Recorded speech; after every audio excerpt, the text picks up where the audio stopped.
Continuamos, ¿no? Ya hemos visto lo de que es los poderes del Estado. A ver, vamos a repasar una vez.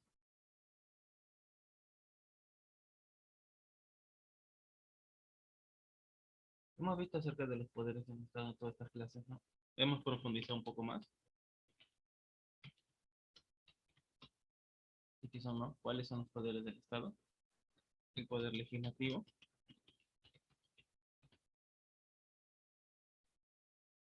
¿Qué más? Es el poder ejecutivo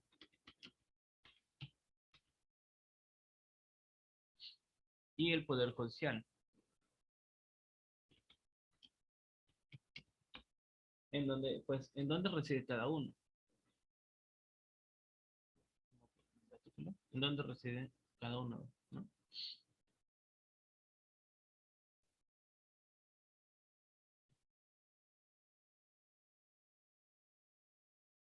¿En dónde reside cada uno? Por ejemplo, el poder legislativo, ¿en dónde reside? Aquí es todo en el Congreso, ¿no? Congreso. El poder ejecutivo en la presidencia, ¿no?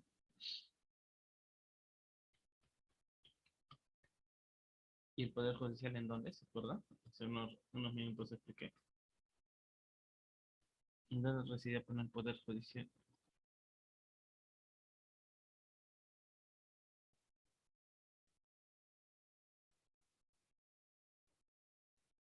¿En dónde reside el poder judicial?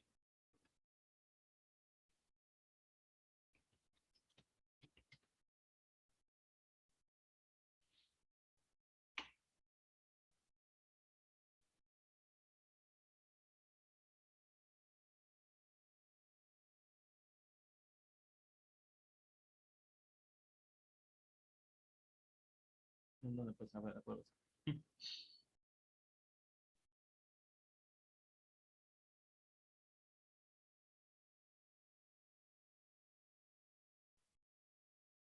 Por la Corte Suprema de Justicia, ¿no?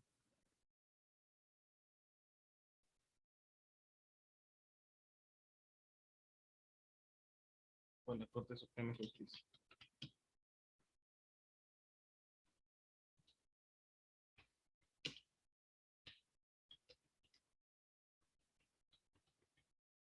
Ahí tenemos cada uno. Por lo tanto, viendo todo esto, digamos, hemos visto también lo que es la Constitución y todo ello, pero aparte, digamos, ¿desde cuándo tenemos derecho? A ver, ¿desde cuándo creen que tenemos derecho nosotros?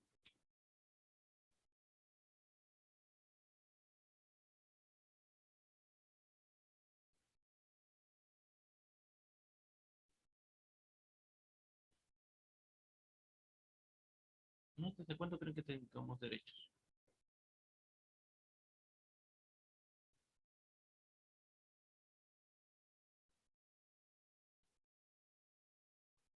¿Desde cuándo creen que tengamos derechos nosotros? ¿Desde cuándo nacemos? ¿No? Bueno, ¿desde cuándo tenemos nosotros derecho? Así.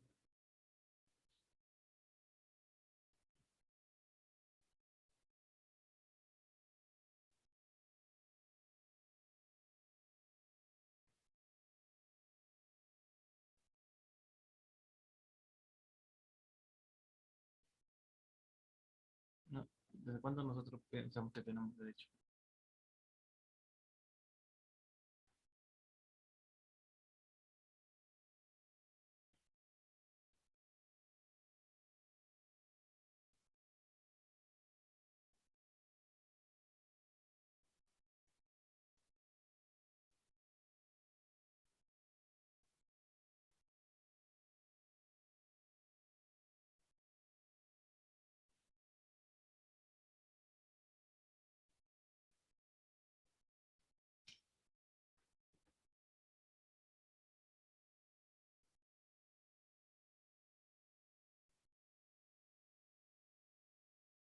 Claro.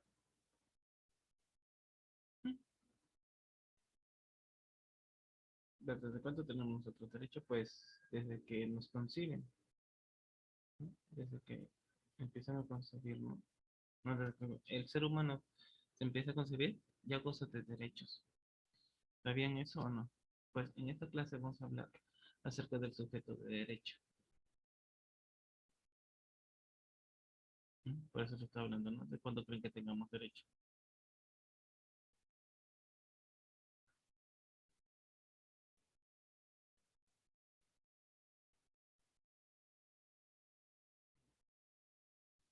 El sujeto de derecho. ¿Qué piensan ustedes, no? Por cuando yo les digo sujeto de derecho. Porque, a ver, hemos visto cerca de la Constitución, ¿no? Hemos visto que, bueno, toda persona tiene derecho, tanto viéndolo en el artículo 1 y 2, pero ¿desde cuándo? ¿No? Como digo, es fácil pedir, pero ¿en dónde está escrito? ¿No? ¿En dónde está escrito? ¿En dónde está escrito, digamos, todo lo que nosotros tenemos como por seres humanos? ¿No? Y peor en un mundo que a veces ni siquiera leemos nuestra gran carta magna.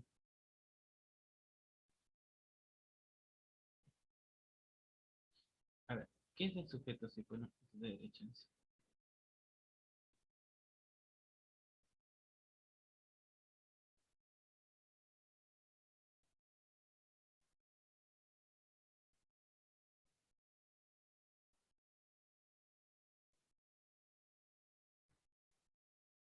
A ver, vamos a ver qué es el sujeto de derecho. Digamos, ¿no? Todos, todos sujetos de derecho, pues, ¿no? Se le considera, ¿no? Se le considera que todas las personas, ¿no?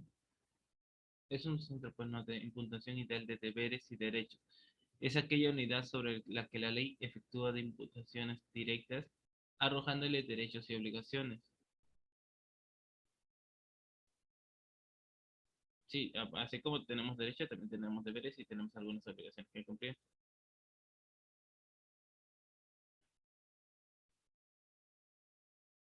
¿No? Por ejemplo, la persona es sin duda el tema central del derecho. Nosotros como personas tenemos, bueno, somos tema central del derecho.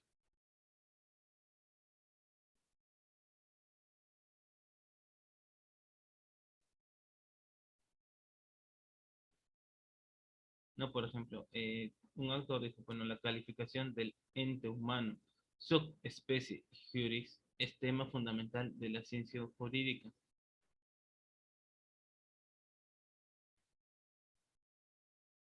Otro, pues, ¿no? Se tiene que fijar con claridad y precisión un concepto que juega papel tan decisivo en nuestro sistema jurídico, ¿no? ¿Por qué creen que se hicieron las leyes? ¿Por qué se han hecho derechos? ¿Por qué se han hecho obligaciones? A ver, ¿para quién? ¿Quién lo va a gozar?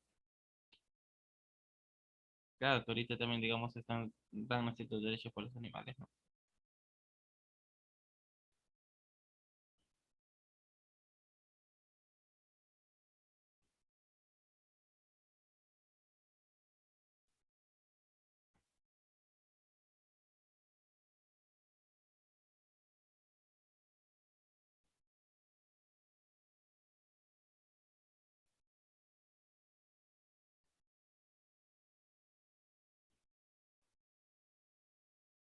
Pues, como yo digo, ¿no? A veces, el hombre es el centro del derecho, ¿no? Si nosotros hemos visto, bueno, anteriormente en las clases, ¿por qué necesitamos líderes? ¿Por qué necesitamos, bueno, todo esto? Porque hay poderes del Estado. Porque, digamos, bueno, queremos unas leyes que nos defiendan como personas. A pesar que ya está escrito, ¿no? Siempre fijarnos en la Constitución, ¿no? ¿Qué derechos tenemos y cuáles no?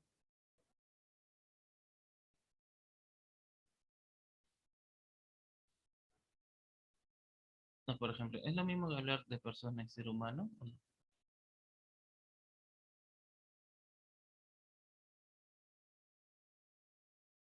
Es lo mismo que hablar de persona y ser humano. A ver, fíjense según la imagen.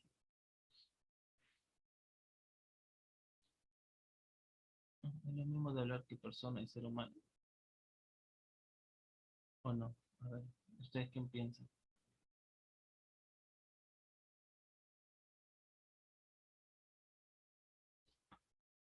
¿Es lo mismo hablar? ¿Sí o no?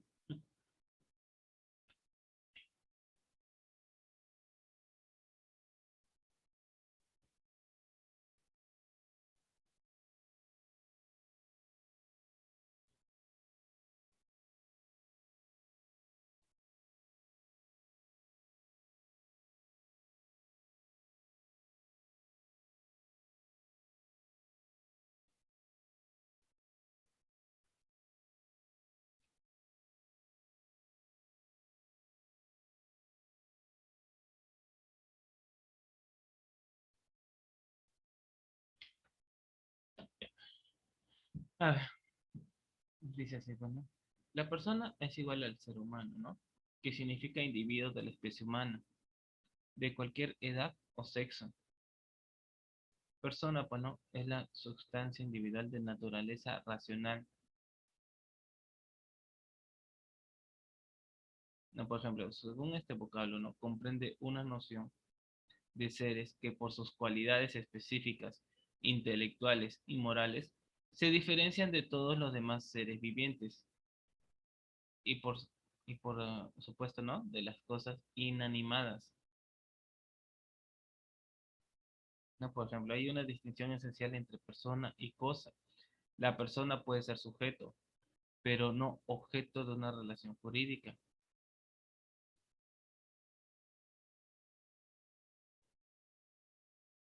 ¿No? Por eso cuando nosotros hablamos, bueno, de persona natural o persona humana, estamos haciendo alusión a la humanidad en su totalidad, es decir, a hombres y mujeres, no importa la edad, no importa el color.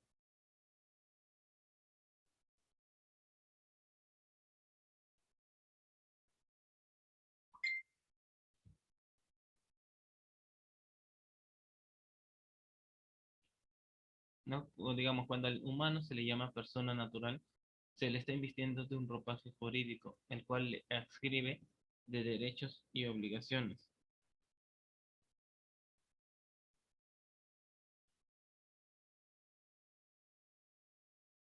¿No? Por ejemplo, la gran mayoría de autores entienden que persona, ¿no? Que persona es el ser humano desde el momento de la concepción, o bueno, como digo, la fecundación.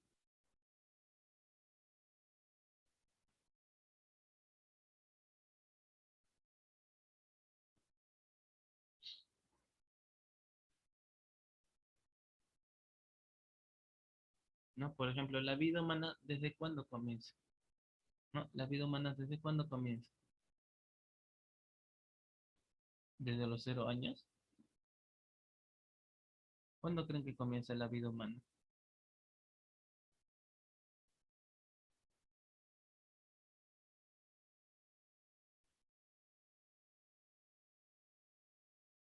Pues la vida humana comienza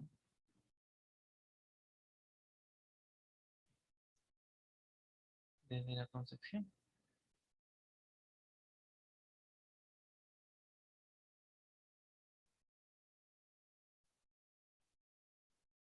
¿Sí?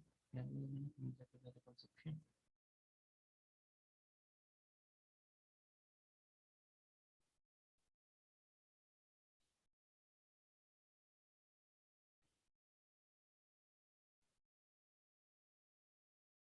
¿Y dónde está eso, pone? Eso lo respalda tanto el artículo 1 y 2, ¿no? Como dice, bueno, el sujeto de derecho, pone, son los que tienen derechos y obligaciones a la vez como norma jurídica. Si digamos, si consideramos que desde el concebido tiene derechos, entonces, pues hay 4 etapas. Hay cuatro, no, o sea, hay 4 tipos de sujetos de derecho, disculpe. 4 tipos de derechos de sujeto, en las cuales son, entre ellas, pues, ¿no? El concebido, ¿no? El concebido.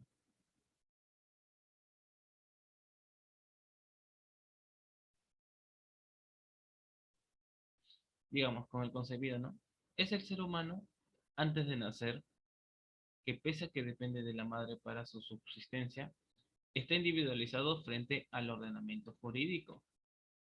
Es considerado sujeto de derecho para todo aquello en cuanto le favorece. La atribución de derechos patrimoniales está condicionado a que nazca vivo. Si nació muerto, nunca existió para el derecho. Y si hubiera bienes que se le hubiese atribuido, regresan al patrimonio del cedente. A ver, concebido. Tienen, por ejemplo, bueno,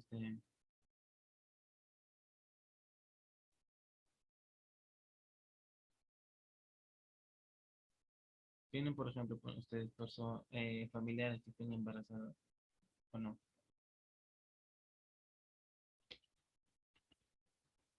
¿Tienen o no tienen? Digamos esa pequeña criatura que está por nacer.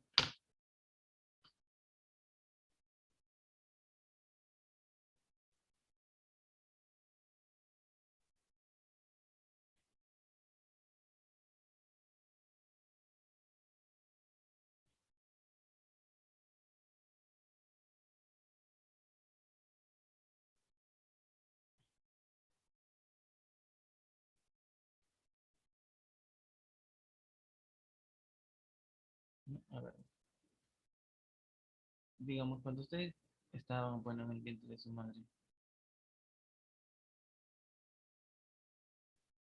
digamos, tenían unos derechos ya. Estaban, digamos, estaban protegidos. Así como, digamos, protegen a la mujer embarazada. ¿Por qué creen que protegen a las mujeres embarazadas? Porque hay una vida por delante, ¿no? Hay una vida en que están haciendo, poco a poco se está formando, ¿no? Aunque bueno, ¿cuál es la subsistencia? Es a través, bueno, a través del vientre de la madre.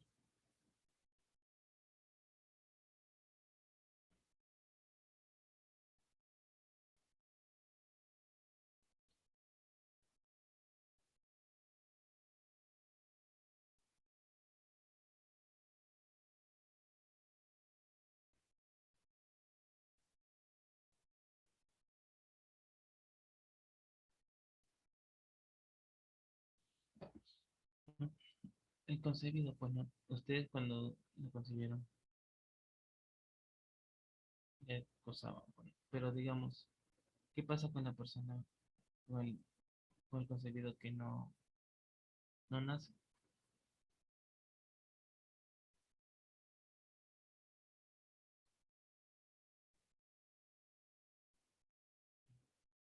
Porque hay muchos, digamos, en este tiempo que a veces, bueno, eh,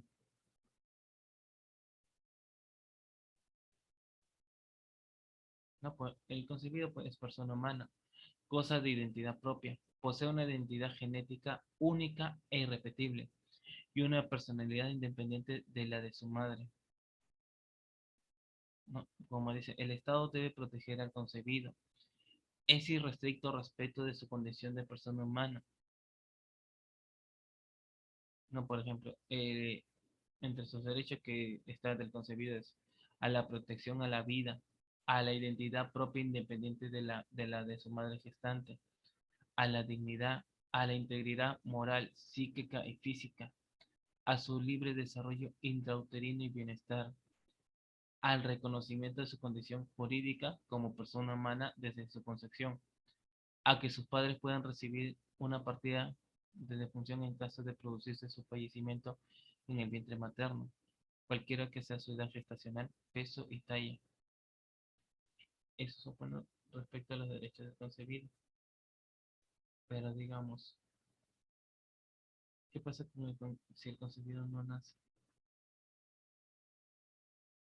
No hay. ¿Cuál es, digamos, lo que se opone al concebido? ¿Cuáles son los problemas constantes que hay en un concebido? Bueno, uno de ellos, bueno, el aborto. Sí, el aborto. En la cual, bueno, el aborto, si dividimos, no, a ver, vamos a contar.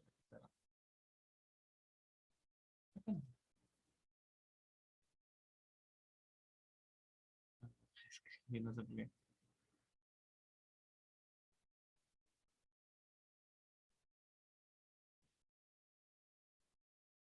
No, digamos, que suceda con el aborto, en donde A significa, bueno, ¿A qué creen que significa?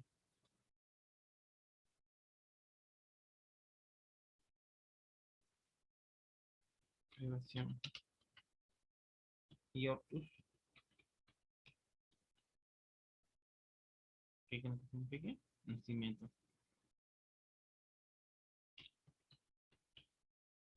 ¿Por qué creen que suceda esto?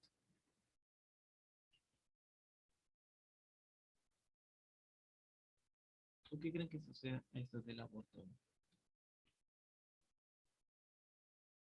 Yo les pregunto a ustedes como jóvenes que son, ¿por qué creen que sucedan muchos casos de aborto? ¿A qué se debe? No hay que juzgar mal, porque tanto así hay aborto directo y aborto indirecto.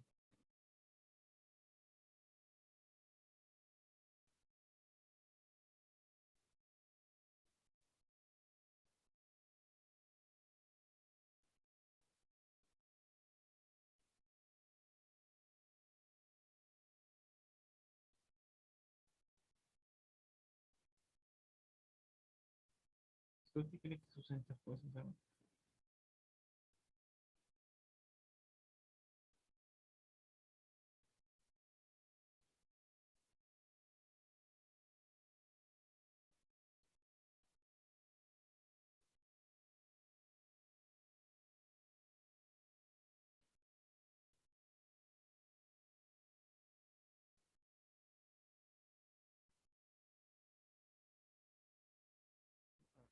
Con el aborto.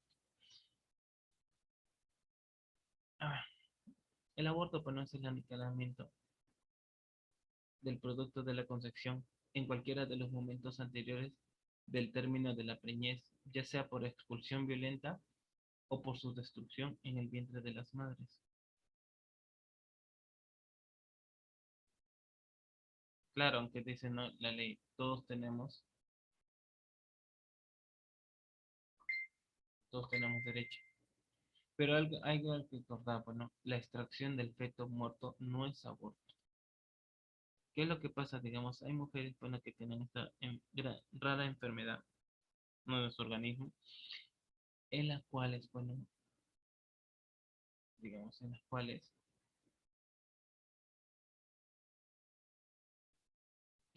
no nacen. Se llama, bueno, clancia y preeclampsia. Sí, hay mujeres que tienen esta enfermedad, digamos, en que no nacen sus hijos, no pueden tener hijos. O sea, sí pueden, o sea, conciben todo normal, pero no nacen,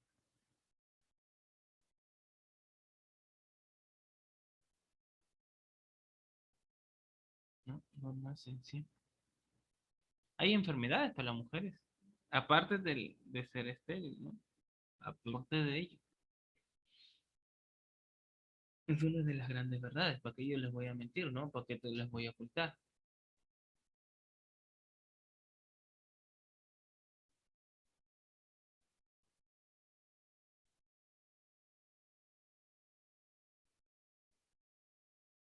No, bueno, entre las clases de aborto, según el Código Penal, tenemos el autoaborto, el aborto consentido,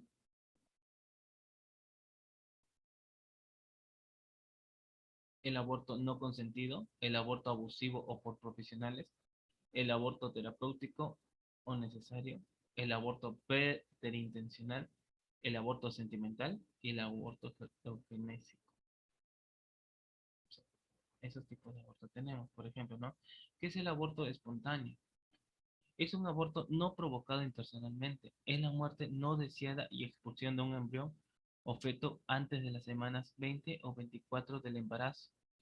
Cuando la pérdida es posterior, ya se habla de la muerte fetal. Al criterio del tiempo gestacional, ¿no? La OMS añade como criterio que debe pesar menos de 500 gramos, ¿no? Digamos, sin embargo, este criterio ha de ser interpretado con prudencia, ya que a veces un feto de menos de 500 gramos expulsado puede ser reanimado y sobrevivir. Si falleciera posteriormente, se registra como muerte neonatal. Se distingue, bueno, del aborto precoz cuando tiene lugar antes de las 12 semanas de gestación y el aborto tardío con 12 o más semanas. Los factores que pueden producir, bueno, el aborto espontáneo son muy variados, genéticos o cromosómicos del mismo feto, la exposición a toxinas ambientales, problemas hormonales de la madre y otros como el tabaquismo, la drogadicción o el alcoholismo. Pues entre los síntomas y signos del aborto espontáneo se encuentra, bueno, el sangrado vaginal, el lumbago, el dolor abdominal sordo, el agudo cólico o la presencia de coágulos que salen, bueno, del interior de la mujer. Todos ellos deben ser valorados por un ginecólogo y muchas requieren de atención inmediata. Ante los síntomas, bueno, existen diversas pruebas y exámenes para verificar o prevenir este tipo de abortos, ¿no? Como son el ultrasonido abdominal, que ayuda a examinar el desarrollo del embrión del feto, los latidos cardíacos y la cantidad de su sangrado. En caso de aborto, ¿no? Es fundamental para la salud de la mujer comprobar si queda algún resto fetal o de tejido placentario en el útero. En el caso que queden restos fetales, deben ser retirados inmediatamente. El producto expulsado debe ser analizado para determinar si la causa del aborto espontáneo es tratable y prevenirlo en un futuro,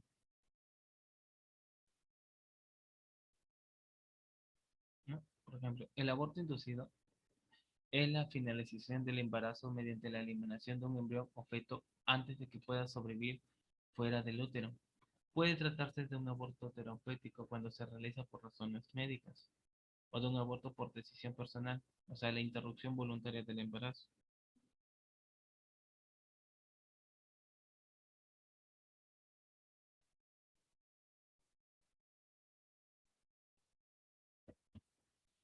¿No?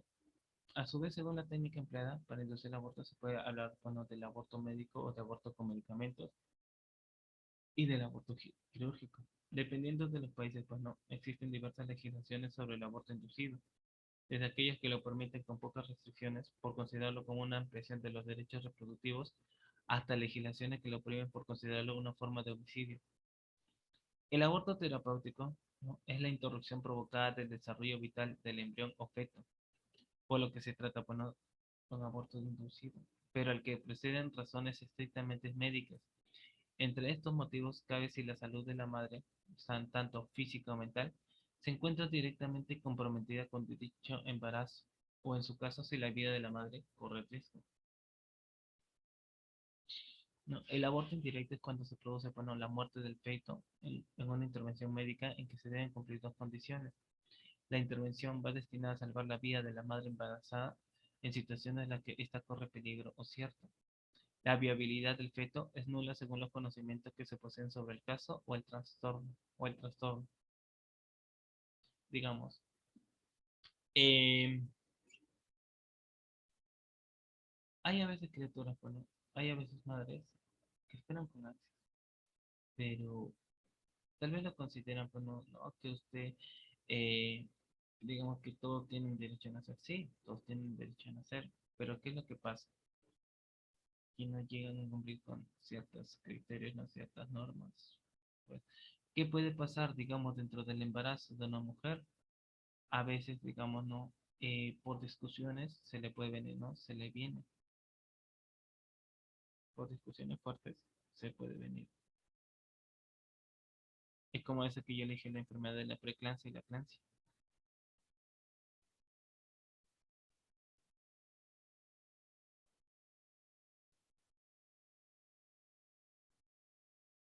A veces pues no, como dice, según la religión católica puede ser directo o indirecto.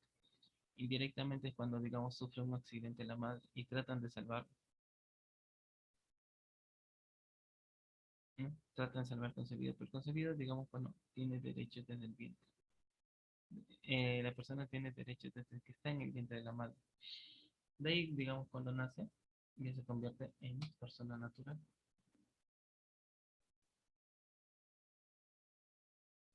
¿No? La persona natural son los seres humanos individualmente considerados.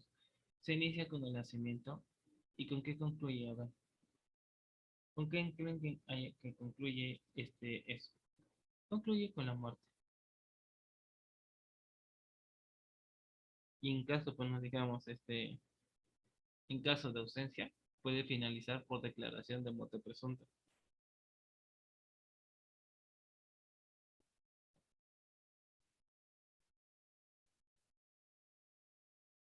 A toda persona ¿no? le pertenece una personalidad. ¿No? A toda persona le pertenece una personalidad. Digamos, cuando tú naces, ¿qué atributos se te atribuyen?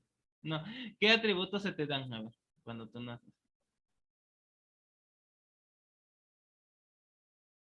¿No? Hay algunas atribuciones como persona cuando tú naces, aparte de los derechos.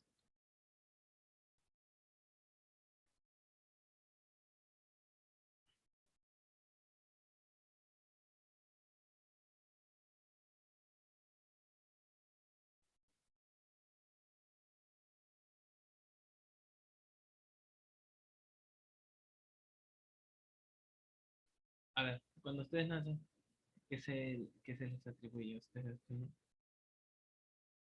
Se les atribuye en primer lugar el nombre, ¿no? Se les atribuye el nombre.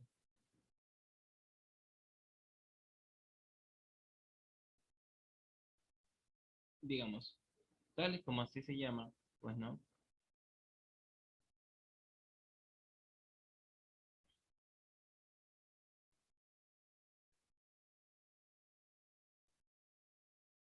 Digamos, entre los nombres, no toda persona tiene derecho a un nombre que son puestos por los padres. Sí, son puestos por los padres. No, aparte de los nombres, pues no se ponen los dos apellidos, el apellido materno como el apellido paterno, ¿no? Por ejemplo, el nombre es el atributo que sirve para identificarlos y diferenciarlos de otras personas. En caso, bueno, hay algunos casos, pues no, donde, digamos, tienen nombres homónimos, ¿no? Como por casualidad de la vida, pues no, que te llames, bueno, Juan Pérez Reyes, y hay también otro Juan Pérez Reyes. Sí, ahí, digamos, en el mundo es amplio, que a veces coincide, ¿no? El mismo nombre y los mismos apellidos. Por ejemplo, ¿no? Ahí está, bueno, el nombre y después también está tu nombre natural. O sea, tu nombre patronímico es conocido como el apellido, proviene del padre y de la madre. Estos son sí o sí hereditarios. Por ejemplo, ¿no? Digamos, los apellidos, pues no pueden ser toponímicos, patronímicos, en los cuales los toponímicos, pues no agarraban, digamos, a ver, esta aldea se va a llamar, pues no, una tribu, o si no, digamos, tribu, pues no, tribu Alba, pues no, y todos se apellidaban Alba. Y así surgió, poco a poco. Los patronímicos son los que acaban, pues, ¿no? En EZ, sí. O también están a los que también hay apellidos, pues, ¿no? De profesiones. Y el nombre de pila o prenombre, toda persona tiene el derecho y el deber de llevar un nombre. Esto incluye, ¿no? Los apellidos. Al hijo matrimonial le corresponden el primer apellido del padre y el primero de la madre, según el artículo 20 del Código Civil. ¿No? Digamos, al hijo extramatrimonial le corresponden los apellidos del progenitor que lo haya reconocido. Si es reconocido por ambos, lleva el primer apellido de los dos,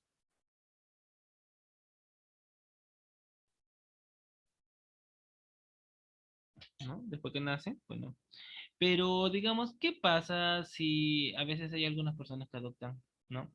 El adoptado lleva los apellidos del adoptante o adoptantes. La mujer tiene derecho a llevar el apellido,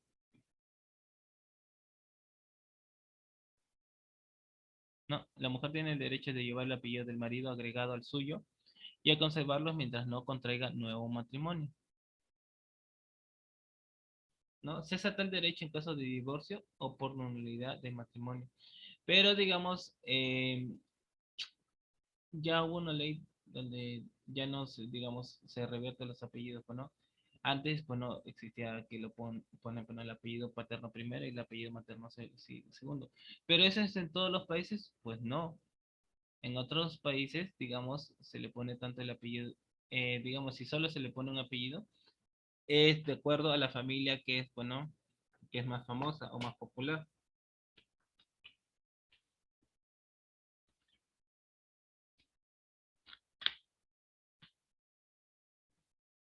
Ujú. Y eso es lo que ocurre. Y eso que es lo que llega a ocurrir. Pero digamos, si una pareja está de acuerdo en que sea primero el apellido de la madre y después del padre, se llega, sí, se puede llegar con mutuo acuerdo. Eso sí, se llega con mutuo acuerdo acerca del nombre. De ahí tenemos, pues, ¿no? Las otras atribuciones es el Estado, que es, bueno, el Estado como atributo del sujeto de derecho.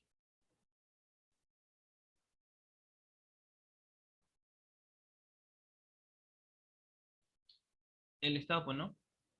A ver, ¿a qué se refiere, no? Se llama Estado a la situación que determina persona que ocupa dentro del grupo familiar o dentro de la sociedad. El Estado se encuentra determinado y también influenciado por acontecimientos y factores diversos como la edad, sexo, el matrimonio, el divorcio, la adopción. ¿No? Por ejemplo, el estado de casado le corresponde al que ha contraído matrimonio. Ujú. Por ejemplo, yo mi estado de soltero, todavía no contraigo matrimonio. Eso sí, eso es con referente al estado que se le atribuye. Y tenemos la capacidad. Tenemos la capacidad. En cual la capacidad es el atributo consistente en la idoneidad para que el sujeto de derecho, ¿no? Es la actitud que la ley reconoce una determinada persona para el goce o para el ejercicio de sus derechos civiles y políticos. Se trata, pues, ¿no? de un derecho extrapatrimonial y por lo tanto no es susceptible de negociación. Se distingue, bueno, dos clases de capacidad. La capacidad de goce, en la cual es la actitud de ser dueño o titular de un derecho, es un atributo esencial de toda persona natural. La capacidad de goce la tienen todos, surge con el nacimiento y solo concluye con la muerte. Mientras que la capacidad de ejercicio es la actitud que la ley reconoce a la persona para ejercitar por sí misma sus derechos civiles y políticos. Es pues la libertad, ¿no? de obrar. Actualmente se adquiere plena capacidad de ejercicio cumplidos los 18 años de edad, según el artículo 42 del Código Civil. Pero, digamos, hay actitudes para, hay falta de actitudes para ser sujeto de derecho, o sea, incapacidad. Sí, hay incapacidad, por ejemplo, en la incapacidad jurídica, es la falta de actitud jurídica para ejercer derechos y contraer obligaciones, según los artículos 43 y 44 del Código Civil. Por ejemplo, incapacidad absoluta es una incapacidad plena en general, donde las personas comprendidas en ella no pueden ejercer por sí mismas derecho alguno de los cuales sean titulares, ¿no? Entre los cuales figuran los menores de 16 años, los que se encuentran privadas de discernimiento, los sordomudos, ciego-mudos y ciegos de manera indubitable. Y la incapacidad relativa es la incapacidad de las personas que han perdido o están privadas parcialmente de su capacidad civil de ejercicio. Se encuentran limitadas al ejercicio de determinados derechos de manera que otros derechos sí puedan ser ejercidos directamente por sujeto, según lo establecido en el artículo 44 del Código Civil. Existen, bueno, 8 casos, entre ellas, bueno, los mayores de 16 y menores de 18 años. Estas capacidades cesan en los siguientes casos, ¿no? Por matrimonio o por obtener un título oficial que le autorice para ejercer una profesión u oficio. Los retardados mentales, los que adolecen de deterioro mental que les impide expresar su libre voluntad, los pródigos, los que incurren en mala gestión, los ebrios habituales, los toxicómanos, los que sufren pena que llevan anexa a la interdicción civil, entre ¿no? los que tienen pena privativa de libertad, y lo que se le atribuye después, ¿no? al ser humano, al sujeto de derecho, el patrimonio. ¿Qué es el patrimonio en sí? ¿Qué es el patrimonio?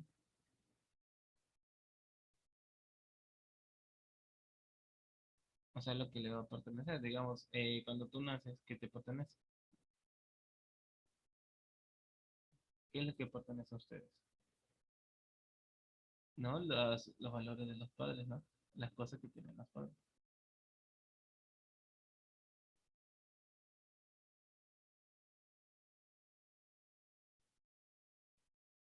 ¿No? Y eso, pues, digamos, es lo que les pertenece, ¿no? Por ejemplo, la casa.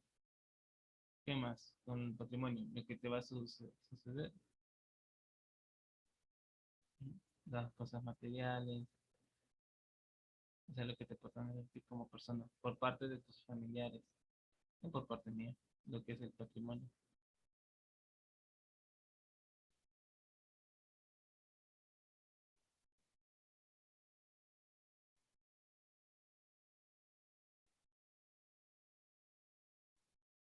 Patrimonio.